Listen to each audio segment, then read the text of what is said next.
जय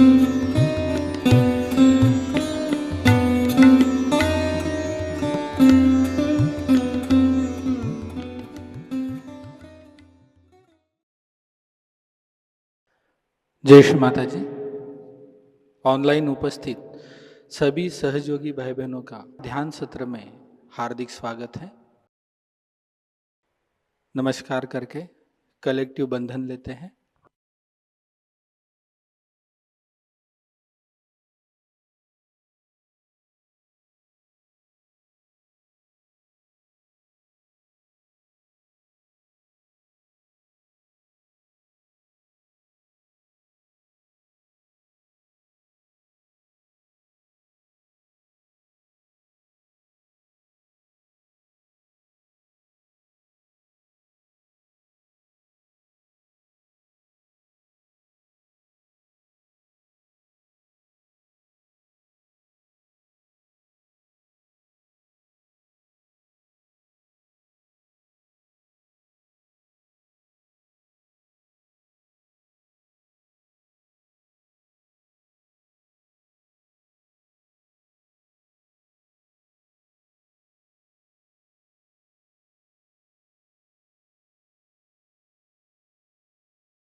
तीन महामंत्र तत्पश्चात श्री गणेश मंत्र का उच्चारण करते हैं।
चित्त को सहस्त्रार चक्र पे स्थिर रखते हैं, प्रार्थना करते हैं। परम पूज्य श्री माता जी, कृपा कर हमारे आत्म साक्षात्कार को दृढ़ कर हमें एक आदर्श सहयोगी बनाइए। इसी अवस्था में कुछ क्षण ध्यान में बैठे रहेंगे।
अभी हम श्री माता जी की अमृतवाणी को ग्रहण करते हैं। देते हैं तो मेरी समझ में नहीं आता है कि आप लोग कितने अकर्म में उतर गए हैं कि आप जानते ही नहीं कि सब आप ही कर रहे हैं। बस सब काम मुझसे ही होता तो मुझे आपको जोड़ने की क्या जरूरत पड़ जाए। आप ही मेरे हाथ, आप ही मेरे आंख और आप ही मेरे कान। आपके बगैर मैं कोई भी कार्य नहीं करती और इसलिए मैं आपसे शरणागत हूँ। एक तरह से कहती हूँ कि जब भी आप लोगों को मेरे लिए हुक्म हो उस जगह मैं हाजिर हो जाऊंगी और जहाँ कहोगे वहां मैं स्थापित हो जाऊंगी। लेकिन इसमें आपका जो हमारे ऊपर अधिकार है वो बना रहना, वो पूरी तरह से बना रहना चाहिए। और जब वो अधिकार बना रहता है तो उस अधिकार को कुछ भी बहुत आसानी से हो जाती है। अब मुझे तो पता नहीं मैंने इससे कितना रुपया दिया कि क्या दिया, ये तो सारा सदुपयोग का रुपया मेरे जेब से तो मैंने इस पैसा नहीं दिया, लेकिन मैं अपने जेब से भी देना चाहती हूँ क्योंकि मेरे लिए भी तो आप यहाँ कमरा बना रहे हैं, उसका थोड़ा सा तो कुछ मुझे भी पैसा देना चाहिए। आप लोग तो बना ही रहे हैं लेकिन मुझे भी कुछ देना चाहिए।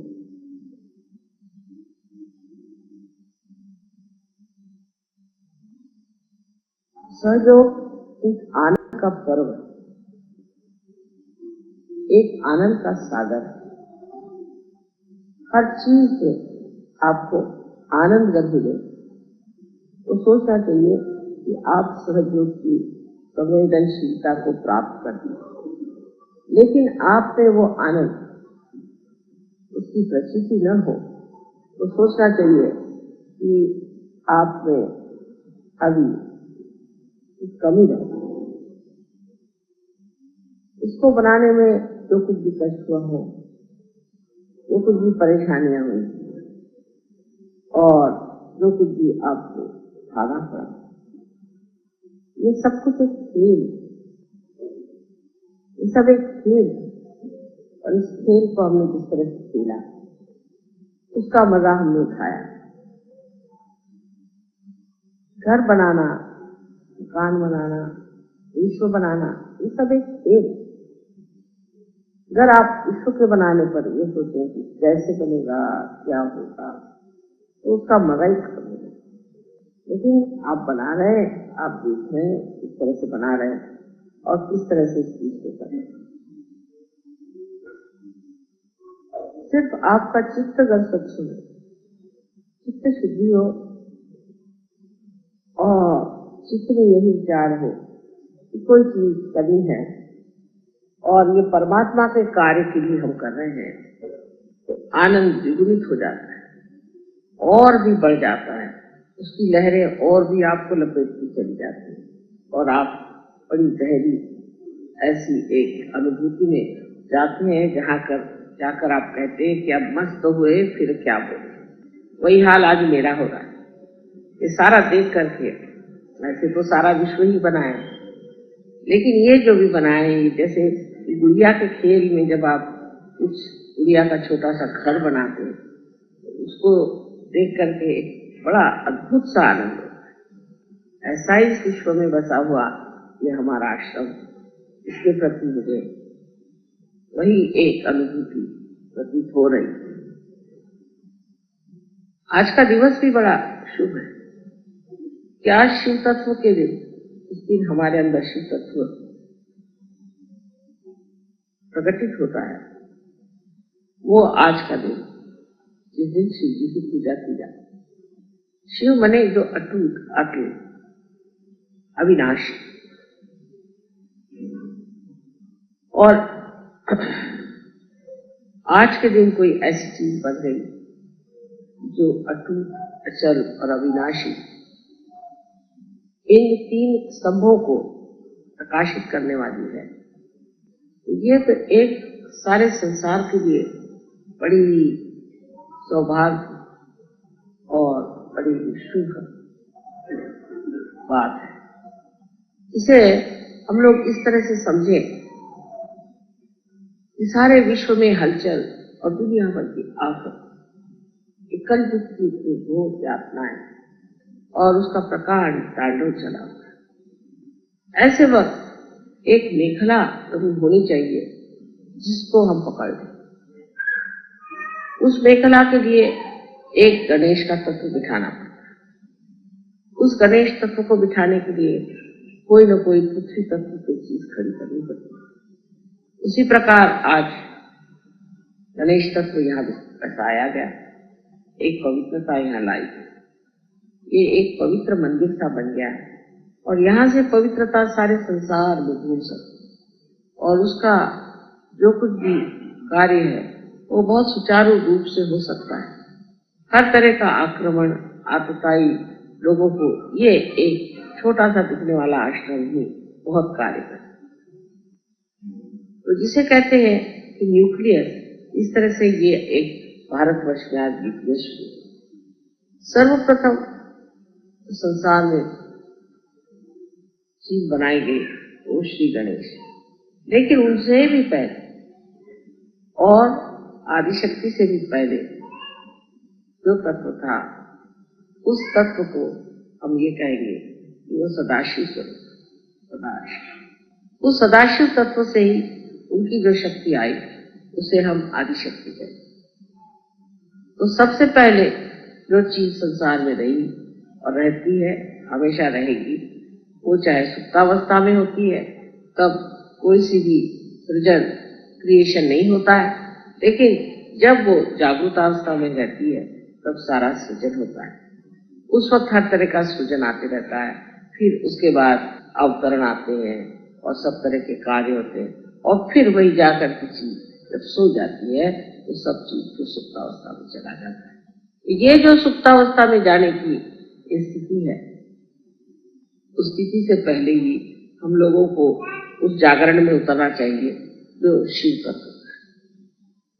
शिव का तत्व समझना एक हिंदुस्तानी के लिए कठिन बात नहीं, क्योंकि अपने यहाँ भारतवर्ष में जो कि भारतीय हैं, जो कि विदेशी लोग हैं या विदेशी संस्कृति से प्रभावित हैं, उनकी बात, और सर्वसाधारण किसी भी भारतीय को आप कर देखें तो वो यही कहेगा कि इस अविनाशी तत्व को ही पाना हमारे जीवन का लक्ष्य है। बाकी सब चीजें विनाशी, ये हम लोग जानते हैं। सारी चीजें विनाशी हैं और विनाशी चीजों के पीछे दौड़ना ये कोई भी अकल की बात नहीं। विनाशी चीजें जहाँ हैं वहाँ है, अपनी सीमा में रहे, लेकिन उनका जरूरत से ज्यादा महत्व करना विनाश की ओर जाता है। यही चीज है जो शिव तत्व है, इसे हमें प्राप्त करना है, जो सारी हमारी कार्य पद्धति गतिविधियों का लक्ष्य भी है और वही हमारा केंद्र बिंदु और स्रोत भी। यही चीज विदेश में लोग भूल गए। विदेश में लोग विनाशी चीजों को बहुत महत्व देते हैं और विनाशी चीजों के लिए भागते हैं, उसी को महत्वपूर्ण समझते हैं और उसी को सोचते हैं कि उसी से हम सब लाभ कर सकते हैं। उनको अविनाशी की शायद खबर भी नहीं बहुत से लोगों को, और जिनको है वो भी बस उसको विचारों में और तत्वों में और इस चीज में बांध करके एक बड़ा भारी सा कहना चाहिए प्रबंध सा बनाते, लेकिन उसमें जान नहीं, उसमें प्राण नहीं। उसके जो प्राण है वो है शिव तत्व, और शिव तत्व जो है वो हम लोगों को मालूम, और हम जानते हैं इस अविनाशी शिव तत्व से ही सारा कार्य। अगर हमारा मस्तिष्क अगर किसी तरह से काम से चला जाए तो भी हम जिंदा हैं। अगर हमारा हाथ टूट जाए तो भी हम जिंदा हैं। अगर हमारा पैर टूट जाए तो भी हम जिंदा रह सकते हैं। रीढ़ की हड्डी भी टूटने पर हम जिंदा रह सकते हैं, पर जैसे ही हृदय बंद हो जाता है जहाँ शिव का तत्व है, फिर हम इस संसार में नहीं रह सकते। तो शिव के तत्व के बारे में हमें जानना चाहिए कि ये अत्यंत तत्व भोला। भोलेपन का ये मतलब नहीं कि मूर्ख, भोलेपन का मतलब है पवित्र, अत्यंत पवित्र है। जैसे कि एक पवित्र चीज आपने यहाँ बिछा दी हो, इस पर एक छोटा सा भी दाग लग जाए तो फौरन दिखाई दे देगा। इसी प्रकार शिव तत्व का है कि जैसे ही थोड़ी सी भी गलती करते हैं तो शिव तत्व के प्रकाश में वो एकदम साफ दिखाई दे देगा। अब इस शिव तत्व को अगर आप ऐसा समझे कि हमारे जीवन में इस शिव तत्व का क्या उपयोग, तो जो आज आप चैतन्य को जानते हैं, चैतन्य की जो आपके अंदर अनुभूति होती है, ये ही शिव तत्व का प्रकाश है। और जब तक शिव आपके अंदर जागृत नहीं होती, जब तक आपकी आत्मा आपके अंदर जागृत नहीं होती, आप इस शिव तत्व को प्राप्त नहीं कर सकते, उसकी प्रचिति नहीं कर सकते, उसे जान नहीं सकते। उसकी प्रचिति होना ही एक बोध है। इसी को विद कहना चाहिए जो वेद है, इसी को नॉलेज कहते हैं जो ज्ञान है। यही शिव तत्व को जानना। अब शिव तत्व है या नहीं ये तो आप जानते, इसमें आपको शंका नहीं है कि शिव तत्व है या नहीं, किंतु शिव तत्व पे हम जमे हैं या नहीं ये सोचना। शिव तत्व का सबसे बड़ा कायदा ये है, ये प्रेम, प्रेम का स्रोत, प्रेम का लक्ष्य, प्रेम का केंद्र। ये प्रेम सबसे बड़ी चीज अपने हृदय को खोल। शिव तत्व को अपने में समाने का मतलब है अपने हृदय को खोल, हृदय को खोल करके बिल्कुल खुली तबीयत से रहना। इसके विरोध में क्या क्या चीजें बैठती हैं वो हमें देखना। इसके विरोध में जब हमें एक तो स्वार्थ, मैं, ममत्व, मैं, मेरा पति, मेरे बच्चे, मेरा घर, जहां ममत्व शुरू हुआ वहां शिव तत्व खत्म होने लगे। अब शिव जी को देखिए कहाँ रहते, कैलाश पर, जहाँ कोई भी नहीं रह सकता, वहां बसे हुए। कपड़े क्या पहनते हो तो आप जानती हैं, अलंकार उनकी क्या है, जिस बस्ती में वो पहनते हैं वो भी आप जानते हैं, लेकिन उनको कोई आराम की जरूरत है। तो मुझे कौन सा आराम मिलेगा? हम लोग पहले सोचते हैं भाई वहां जा रहे हैं तो वो कितने स्टार होटल है, वहाँ क्या इंतजाम होगा, वहाँ ये चीज ठीक होगी या नहीं होगी, वहाँ किस तरह से रहने को मिलेगा, वहाँ कौन सा इंतजाम होगा और किस तरह से खाना होगा, वो इस चीज की परवाह है। शिव तत्व वालों का पहली पहचान है, वो मस्ती में कहीं भी रहते। आप उनको जंगल में सुला दीजिए तो जंगल में आराम से, महलों में रख दीजिए तो महलों में आराम है। जहाँ है वहां वो शिव है, उससे ऊंची कोई चीज है ही नहीं जिसका वो आनंद उठा सके, क्योंकि स्वयं आनंदमय होने की वजह से। और किस चीज से आनंद उठाना, बाकी तो सब कचरा ही है। जो असली परम चीज है वो उन्होंने पाई है अपने अंदर में, शिव, और उस शिव के आनंद में ही वो पूरी तरह से जमे हुए हैं। तो उनके लिए ऐसी कौन सी विशेष चीज होगी जो उनको दबा सकेगी या उनको मोहित कर सकेगी? ऐसी कोई सी भी चीज उनके लिए नहीं। इसी से आप जान सकते हैं कि अगर हमारे अंदर शिव तत्व चलाता है तो पहले तो हम ऐसे इंसान हो जाते हैं जिसे कहते हैं अवलिया। माने आप कहीं भी सो लीजिए, आप कहीं भी बैठ लीजिए, कहीं भी खाना खा लीजिए, किसी वक्त भी खाना खा लीजिए, कितना टाइम है सो लें, और ये घड़ी जो है ये बंद हो जाती है, क्योंकि आप कालातीत हो। किस वक्त जाना, किस वक्त आना, किस वक्त क्या करना, उसका विचार ही नहीं रहता। सब ये कि हो रहा है, जो भी चल रहा है ठीक है, अभी यहाँ बैठे तो यहाँ बैठ गए, कल कहीं तो वहां जाके बैठ जाए। उसमें ये विचार ही नहीं आता है कि भाई अब टाइम हो रहा है, चलो अब वहां पे ऐसा करना है, ये करने का है। ये सब दिमागी जमा खर्च उसमें होती है, क्योंकि जो हो रहा है वो काल चक्र के हिसाब से ठीक ही हो रहा है। इसीलिए मैंने कहा कि ये कब बनेगा, कैसे बनेगा, उसके लिए व्याकुल होने की बात। जब इसके लायक लोग हो जाएंगे तब ये पूरा हो जाएगा। जब इसमें रहने लायक लोग हो जाएंगे तभी ये पूरा होगा। नहीं तो यहाँ पर क्या कौन रहेगा? जानवर आके रहेंगे, चिड़िया पंछी रहेंगे। मैंने तो इनसे कहा था पहले तय कर लो दिल्ली वाले कौन रहने वाले यहाँ पर। उनका माँ आप तो रहेंगे। मैंने कहा मैं कौन से आश्रम में रहने वाली हूँ ये बता दीजिए। तो एक मेरे लिए मत आश्रम। आप में से कितने लोग आश्रम में रहना चाहते हैं ये पहले जानिए, क्योंकि हिंदुस्तानी तो बहुत ही ज्यादा सीमित है। उसको तो अपना घर चाहिए, अपनी बीवी चाहिए, अपने बच्चे चाहिए, और बीवी पे रोक जमाने के लिए चाहिए। ऊपर से ये कि उनको मोटर चाहिए अपनी, अपना, मेरा, ये चीज मेरी, ये मेरी चीज है, मेरे बच्चे मेरे पास हैं, मेरी बीवी मेरे पास है। कितने लोग ऐसे हैं कि जो सामूहिक तरीके से रह सकते हैं मियां बीवी। परदेश में ये प्रश्न नहीं। परदेश में तो अगर आश्रम बना तो खट से बन जाता है, क्योंकि सब अपना बिस्तर वगैरह लेकर के चले आते। अभी क्या हुआ, तो घर भर बेचते, अब तो हम आश्रम में रहते। अब हमारे सारे प्रश्न ही छूट गए, क्योंकि अब न तो घर का किराया देने का, न कोई आफत, न कोई चीज, बस यहाँ रहेंगे, सामूहिक में रहेंगे, जो कुछ पैसा देना है वो देंगे और अपना आराम से रहेंगे। सब लोग मिलकर काम करेंगे और कोई प्रॉब्लम नहीं। कोई आफत आई तो सब लोग मिलकर उठा लेंगे, और कोई ऐसी विशेष बात हुई तो उसका भी आनंद सब लोग उठा लेंगे। वो तो इतने खुश हो जाते हैं कि इसमें कुछ हमें मिल गया, जैसे हम किसी चीज के हो गए, जिसको कहते हैं बिलोंगिंग। किसी चीज को हम बिलोंग कर गए, और हम लोग हैं छुटक छुटक हुए रहते। अच्छा, उस घर में भी, घर के अंदर भी फिर झगड़े शुरू होते हैं कि साहब ये बड़ा लड़का है, ये छोटा लड़का है, ये बड़ी बहू, ये छोटी बहू, फिर उसका बच्चा, फिर मेरी बहन, फिर ये ठिकाने, उसमें भी झगड़े। क्योंकि ये जो रिश्तेदारी है ये कृत्रिम रिश्तेदारी, ये असली रिश्तेदारी है। कोई किसी का बेटा हो जाए तो इससे उसका रिश्ता नहीं। अगर होता रिश्ता, अगर बनता तो झगड़ा क्यों होता है? मतलब इसमें वास्तविकता नहीं। उसमें फिर छोटी छोटी बात की मांग क्यों होती? एक दूसरों में प्यार क्यों नहीं होता? तो जिस तरह से हम आपको कहते हैं कि बाहर के धर्म सब झूठे हैं, इसी तरह से बाहर के रिश्ते भी सब झूठे। एक एक आदमी को इसकी प्रचिति आएगी। अब कोई कहेगा साहब मेरी माँ को बुला दीजिए, माँ को बुला दीजिए। लंदन में हम थे, एक साहब मेरी जान को लगे, तो मैंने कहा अच्छा भाई तुम इतने पीछे पड़े तो माँ को बुला दे। जब माँ को बुला दिया तो वो रोज कहे माँ इससे तो मुझे छुटकारा करे, मेरी जान खा ले, इसको कैसे। मैं कहा पहले तो कह रहे माँ को बुलाओ, माँ को बुलाओ, मेरी जान खा ली, अब ये कि इसको यहाँ से निकालने की कैसे कोशिश करूं, मैं कैसे इसको निकाल कर दूंगी, मेरी सर खा।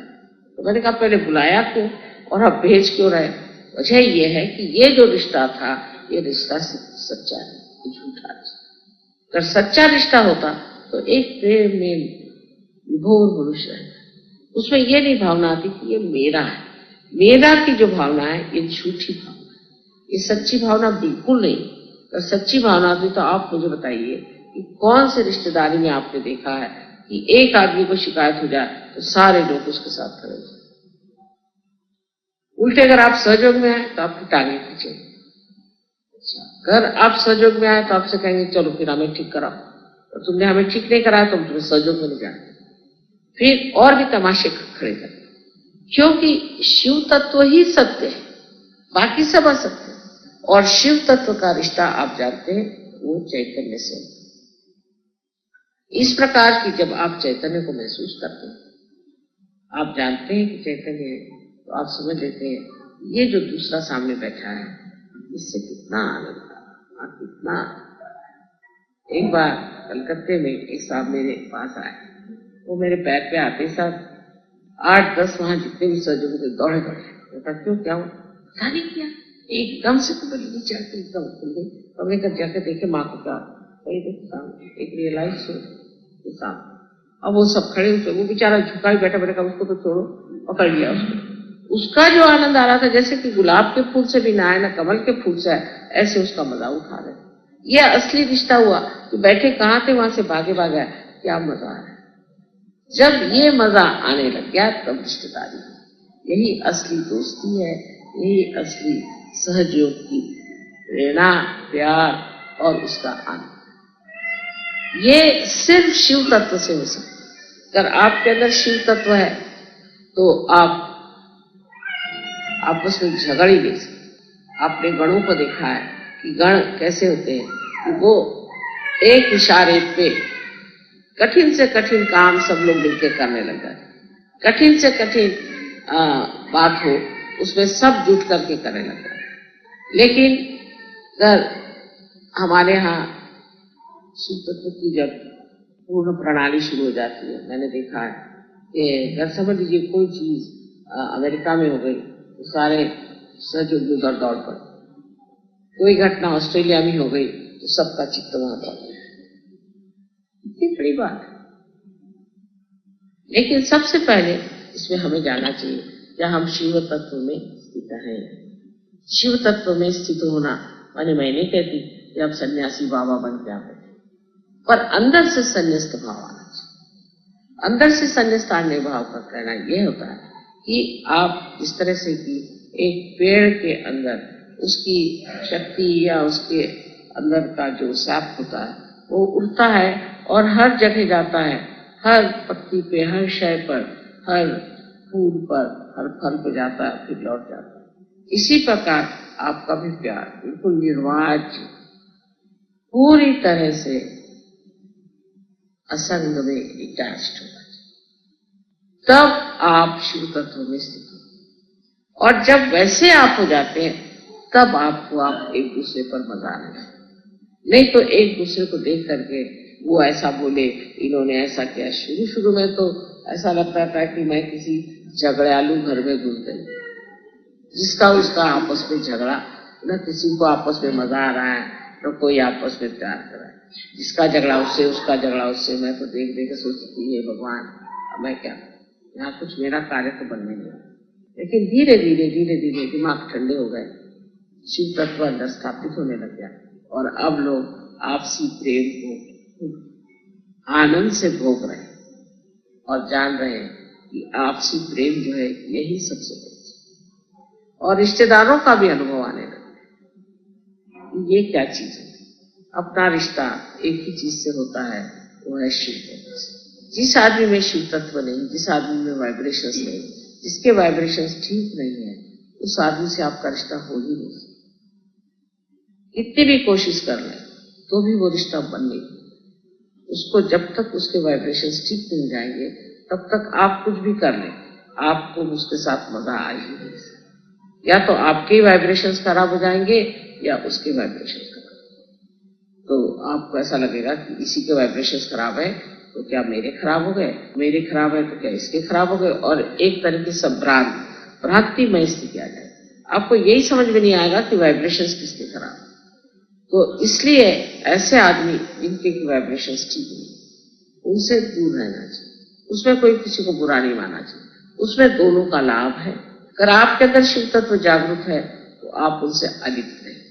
इसका मतलब ये नहीं कि आप उनको दुखकारी या बुरा कहें, लेकिन उनका भी शिव तत्व ठीक करना चाहिए और उनसे भी कहना चाहिए कि आप अपना शिव तत्व को ठीक।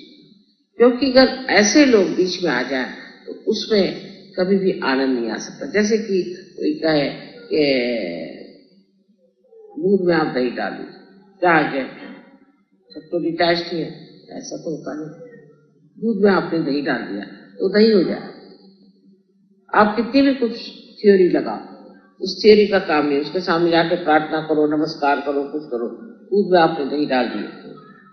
और जिन लोगों के वाइब्रेशंस खराब है उनको पूरी तरह से गाइडेंस देना चाहिए, तुम्हारे वाइब्रेशंस ठीक हो जाएंगे, वो सब ठीक हो जाएगा।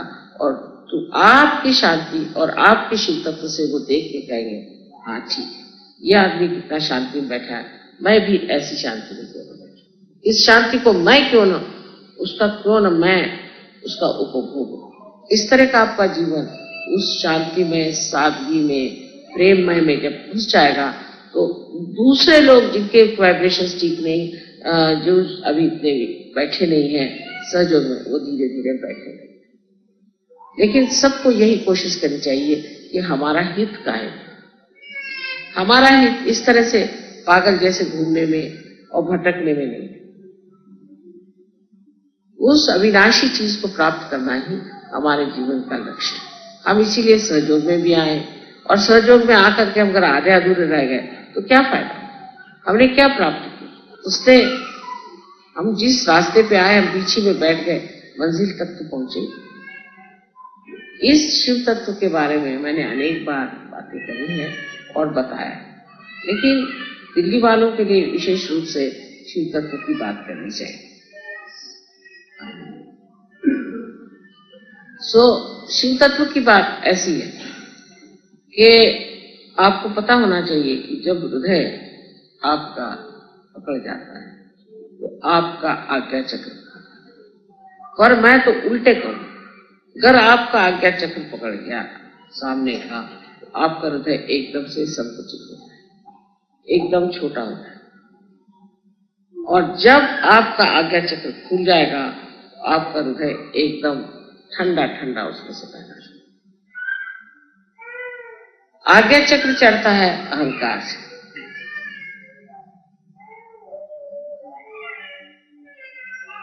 क्योंकि आप इस राजधानी में रहते हैं और सब घोड़े पे सवार लोग हैं। आप भी सोचते हैं बच्चों को जरा, पता नहीं क्यों बच्चे रो रहे हैं, इनको देखना चाहिए, जो बच्चे रो रहे हैं उनको देखना चाहिए।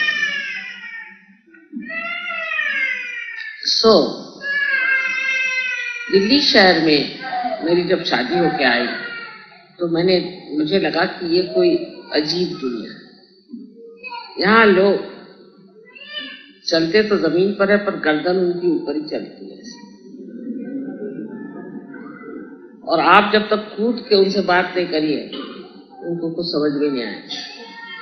एक अजीब अहंकार की दुनिया। जब उस टाइम में जब देखा, जबकि मैं बहुत छोटी और भोली सी थी, मुझे हंसी आती थी कि ये सब पागल लोग जा कहाँ रहे, सीधे जमुना जा रहे हैं, किसी घाट पर जा रहे हैं, कुछ समझ में नहीं आता। तो मैं देखा करती थी और मुझे बड़ा आश्चर्य, सबकी गर्दन यहां से उठकर 6 फुट चलती। और इसका कारण ये कि अहंकार, इतना अहंकार।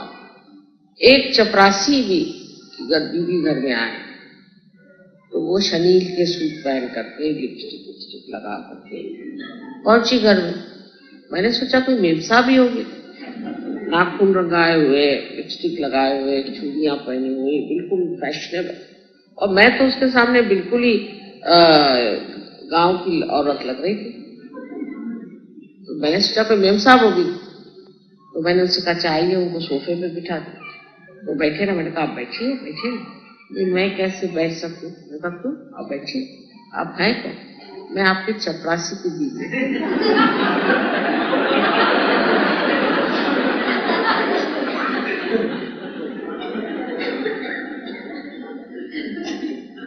तो मैंने कहा कोई आके बैठ जाइए अब आप। और फिर इतनी उसमें घमंड थी, मैंने देखा कि उतनी तो कलेक्टर के नहीं हो। तो मैंने कहा जब इनका ये हाल है तो कलेक्टर की बीवी क्या होगी?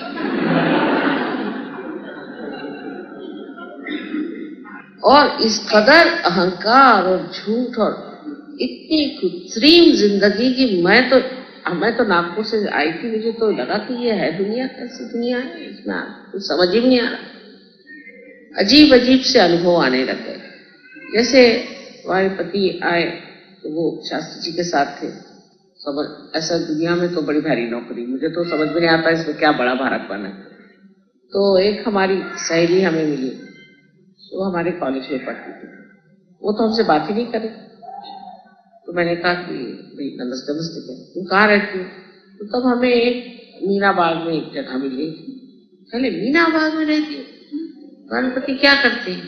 अरे कुछ करते ही हैं, सरकारी नौकरी है, ऐसा भी क्या। तो आफ्टर ऑल ये मीना बाग में तुम रहती हो, किससे शादी कर ली तुम?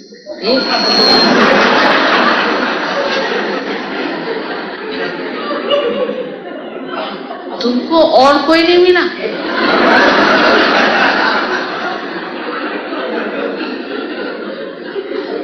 मैं कभी, मेरे पति तो बहुत अच्छे आदमी है, बहुत अच्छे। अरे उसको क्या चाटना है, तुम क्या मीना बाग में रहती? मैंने सोचा कि इसको सारी दुनिया में कौन कहाँ रहता है, किसकी क्या पोजीशन है, उसको सब पाठ या कहाँ रहते हैं। तुम कहाँ रहती? कल मैं तो वहां रहती हूँ राउजा में। मैं कहा वो कहा, वो पुल के पास। कहा तो दूर होगा ना जरा यहाँ से। अरे तो क्या मेरे पास पेपर है, उसमें क्या है, कहीं भी हो, रहते तो शान से। मेरा पति तो ये है, मेरा पति। पहले तो मेरी यही नहीं समझ में आता था कि एडिशनल, अंडर, ये सारे प्रीपोजिशंस का क्या मतलब है। मेरे हस्बैंड से मैं पूछती थी कि एडिशनल और अंडर में क्या फर्क है। वो कहने लगे वैसे तो तुम्हारे पास बहुत ज्यादा अक्ल है, लेकिन तुम 3 पत्ती नहीं खेल सकती, उसमें तुम्हें याद नहीं रहता कौन सी चीज हायर लोअर है, और ये तुम्हें ब्यूरोक्रेसी याद ही नहीं है। तो मैंने कहा साहब मुझे समझ में नहीं आता है कि सारे प्रपोजिशंस हैं, उसमें ऊपर नीचे क्या होता। पर आज जो भी हो, तो वो बहुत मुझसे बिल्कुल दूर भाग के खड़ी हुई कि ये तो कोई गलत दीदी है कि क्या, जो भी सोचा हो पता नहीं। तो मैंने उनसे ये कहा कि भाई ठीक है, मैं मीना बाग में रहती हूँ, तो इतने नाराज होने की कोई बात नहीं है, जो सरकार ने हमें जगह दी हम रहते। तो कहने लगे कि इतने में मेरे पति आए। तब तो भाई यहाँ तो सब लोग नमस्कार कुर्सी को करते हैं, चाहे जो भी। तो वो आते ही साथ सब नमस्ते नमस्ते नमस्ते नमस्ते, तो ये भी नमस्ते करने लगे। तो उससे कहने लगे तुमने क्यों नमस्ते किया? वो तो मेरे पति है ना, उनको क्या नमस्ते कर? ये तुम्हारे पति है, फिर तुम मीना बाग में क्यों रहती?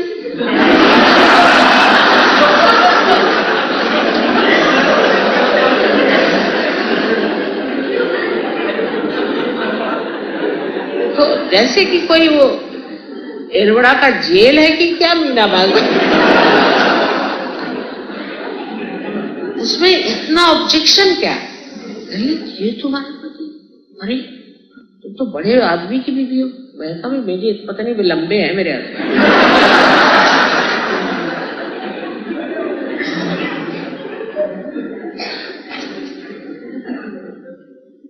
तो कहने तुम तो मेरी गंवार, तुमको तो वो फलानी जगह में कोठी मांगनी चाहिए। मैंने कहा काहे के लिए?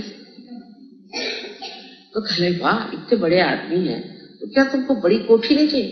तो भाई मुझे तो छोटा ही घर अच्छा लगता है, क्योंकि सफाई वफाई करे मुश्किल जाती है। तो कहले क्या तुम्हारे घर में नौकर नहीं? मैंने कहा है, पर उसको बहुत ज्यादा काम पड़ेगा ना, तो बेहतर है छोटा ही घर अच्छा है। इस कदर यहाँ पर आर्टिफिशियलिटी, ऊपरी तरह से बात, ऊपरी तरह का बात।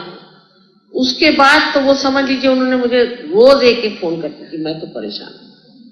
मैंने कहा इसको क्या होगा भाई, अभी तो ये मीनाबाद से घबराती थी और वो रोज ही आने के लिए बैठी हुई मीनाबाद, समझ में नहीं आ रहा। इस तरह की ये चीजें मैंने जब देखी तो मैंने सोचा यहाँ के लोगों का दिमाग क्या हो जाएगा। अगर समझ लीजिए कोई बिल्ली से आप कह दें कि आप घोड़ा है, तो वो घोड़ा राह एक तरफ, वो बिल्ली क्या हो जाएगी ये बता दीजिए। वही हाल यहाँ के लोगों का कि हर आदमी जो है वो अपने को पता नहीं क्या समझता है, और ये सब बाहर की लादे हुए गोबर के टुकड़े उनको लेकर के कौन सी शान बघारते हैं। ये तो कल गिर जाएगी, सब चीज गिर जाएगी, ये सब विनाशी चीज तो रखा क्या। आज बड़े कुर्सी पे बैठे, कोई भी आदमी हो, कितना भी खराब हो, बिल्कुल दूसरा पक्का प्रसिद्ध लोफर हो, कैसा भी हो, वो कुर्सी पे बैठे सब हाथ जोड़े खड़े। वो कोई प्रतिबंध है ही नहीं कि किस तरह का आदमी कुर्सी पर बैठे। अच्छा, और अगर वो आदमी उस कुर्सी से उतर गया तो उसकी सारा कच्चा चिट्ठा आप पूछ लीजिए। जब तक वो कुर्सी पर है तो वो तो समझ लीजिए भगवान से भी बढ़, भगवान ही लोग उसको कहते हैं। आपको आश्चर्य होगा कि बहुत से लोग उस जमाने में जब आते थे हमारे हस्बैंड को मिलने, तो पूछते थे वो भगवान जी हैं? मैंने कहा कौन भगवान जी? तो साहब वो भगवान जी हैं, भगवान जी। तो मैंने कहा फिर शास्त्री जी कौन? अरे वो परम आप कौन? मैंने कहा यहाँ मैं नौकरानी हूँ। तो तब से मैं अपने पति को भगवान जी चिढ़ाती हूँ, कहना बस करो आप मुझे मत चिढ़ाया करो। इस कदर का घमंड, इस कदर का जोर, इस कदर की जबरदस्ती, और उसमें एक औरतों में जो एक विशेष रूप से एक विचार आता है कि ओ इसकी तो मुझे तो यही नहीं पता था कि मेरे पति कहाँ, कितना, क्या उनकी पोजीशन है। और उन लोगों को तो सारी सिविल लिस्ट मालूम, उनका नंबर इतना तो उसका नंबर उतना तो उसका ये। मैंने कहा ये क्या घोड़े की लिस्ट बना रहे हो? ये किस लिए तुम इस तरह की बातें कर? और उन लोगों की बातें मुझसे समझ ही में मेरे आती नहीं थी, क्योंकि बैठे बैठे डिस्कशन करती रहती थी, इसको ये प्रमोशन मिला, उसको वो प्रमोशन। अच्छी भली पढ़ी लिखी औरतें, एजुकेटेड, हम लोगों के साथ पढ़ी लिखी औरतें थी, वो ना कुछ पढ़ना, ना लिखना, ना कुछ जानना, ना कोई बात नहीं, बस ये पति की नौकरी कौन सी, उसी के एक प्रकाश में मार अपने को कुछ। इस कृत्रिम जीवन से आप एकदम हट जाइए, इस कृत्रिम जीवन को एकदम आप छोड़ दीजिए। ये जो कुछ भी बेमसाबियत है ये अब खत्म हो जाए।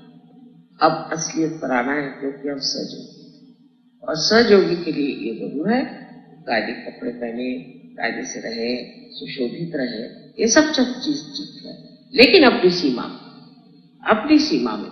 और इस कृत्रिमता को जब आप हटाएंगे तभी आप देखिएगा कि अंदर जो शिव तत्व आपके अंदर चमक रहा है, आपकी जो शान है वो देख रहे दुनिया, कहते कि है ना ये तो ऐसी आप है, आप मिले, आप क्या चीज।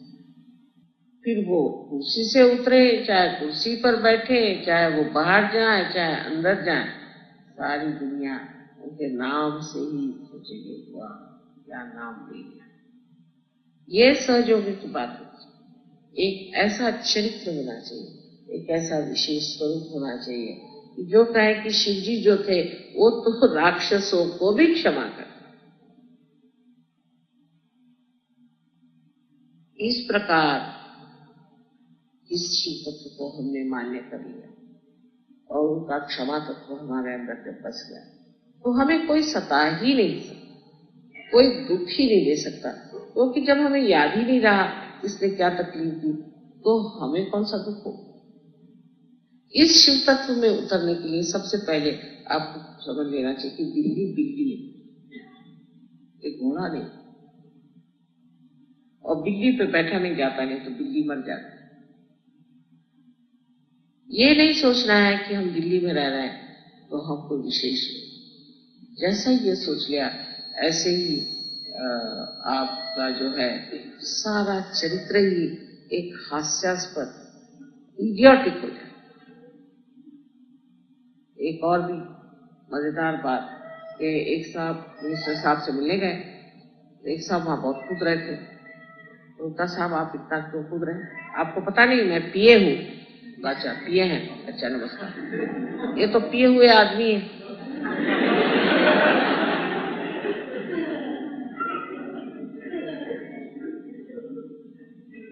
तो इस प्रकार इस दिल्ली का बहुत अनुभव हो जाए। और उसमें भी मेरे जैसी एक दो गवार औरतें थी, तो हम लोग बैठे बैठे धर्म की चर्चा और इसकी चर्चा करते थे। बहुत कम, लेकिन अधिकतर सब ने ऐसी बातें। जो लड़कियां हमारे साथ कॉलेज में पढ़ती थी, इतनी सीधी सरल सादगी से रहने वाली, उनको पता नहीं एकदम उनके पर कैसे चढ़ जाए। फिर हर चीज में ये मेरा घर है। एक जब उनका नैपकिन खो गया तो वो सारे ब्रह्मांड को फोन करेंगे, भाई तुम गलती से मेरा नैपकिन तो नहीं ले। अरे भाई एक गया तो गया, चूल्हे में गया। एक किसी का चम्मच खो गया, उसके लिए वो सारी दुनिया में फोन करेंगे कि भाई वो मेरे यहाँ से चम्मच खो गया। ये शर्म भी नहीं आती किसी चीज, ये बेशर्मी से इस तरह की कंजूसी की बातें करना। और ऊपर से आप लिपस्टिक लगाओ, ये बनाओ, अपना श्रृंगार करो, और अंदर से तो आप इतने तुच्छे छोटे तबीयत के लोग, उनको क्या इतना महत्व देंगे जो कि छोटी छोटी चीजों के लिए, इतनी बर्बाद चीजों के लिए परेशान है। कभी कभी तो आश्चर्य हो जाता है कि किस तरह से ये लोग अपने को इतना बड़ा बना के दिखाते हैं और होते हैं कितने तुच्छे, कितने लो लेवल। उनसे तो एक चीज नहीं छूटती, एक इतनी सी चीज किसी के पास रह जाए उनके प्राण निकल जाए, वो सब अपने साथ ले जाने वाले। तो शिव तत्व में जब हम अविनाशी चीज को सोचते हैं तो संसार की सारी चीज जो है वो हमारे लिए क्षणभंगुर है। किसी चीज का महत्व नहीं, उसके पीछे छिपी हुई या उसमें अंतर्हित जो चेतना है उसी का प्यार। जैसे मैंने आपसे बताया था कि मैं कश्मीर गई थी, तो वहां 5 मील दूरी पर मुझे वाइब्रेशंस आए। मैं ड्राइवर से कहा कि यहाँ से चलो, वहां से चलो। तो मुझसे कहने लगा यहाँ तो कोई चीज नहीं। मैंने कहा नहीं चलिए, यहाँ कुछ होगा नहीं। जाके देखा तो बहुत मुसलमानों के ऐसे छोटे छोटे घर थे। आगे जाके पूछा यहाँ क्या है, पहले यहाँ हजरत इकबाल का एक बाल है। मेरे अभी लोग क्या करेगा, एक बाल हजरत इकबाल माने कौन, मोहम्मद साहब। एक बाल वहां रखा हुआ और 5-6 मील पे मैंने उसे पकड़ा, एक वाइब्रेशन थे। आप सोच लीजिए कि एक बाल में क्या शक्ति होगी। इसी तरह से ये आपका जो आश्रम है, इसकी मिट्टी पत्थर सीमेंट जो भी लगा है उसका महात्म्य नहीं है, लेकिन इसके अंदर बसे हुए मेरे बच्चों का महात्म्य है। इन्होंने अपनी मेहनत से प्यार से इसे बनाया और हर चीज इसकी वाइब्रेट करे। आगे लोग मेरा फोटो न मिले तो इसी के बाहर बैठ करके वाइब्रेशन से निःशब्द ध्यान में बैठते हैं।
दोनों हाथों को जोड़कर श्री माता जी के श्री चरणों में प्रार्थना अर्पित करते हैं।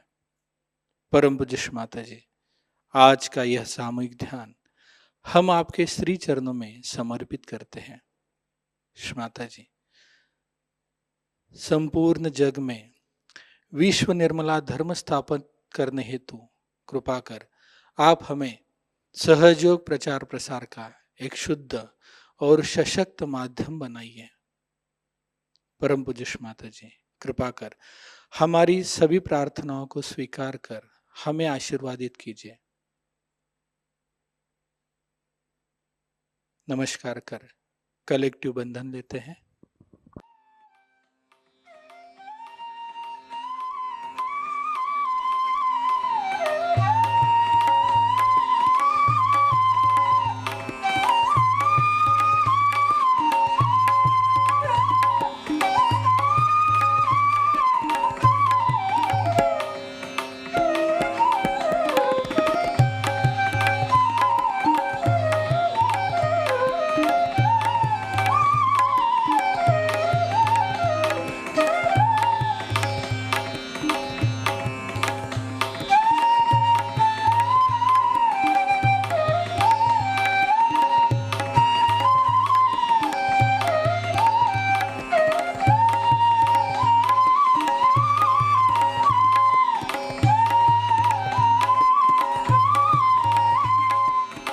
आज का ध्यान केंद्र यहीं पे संपन्न होता है।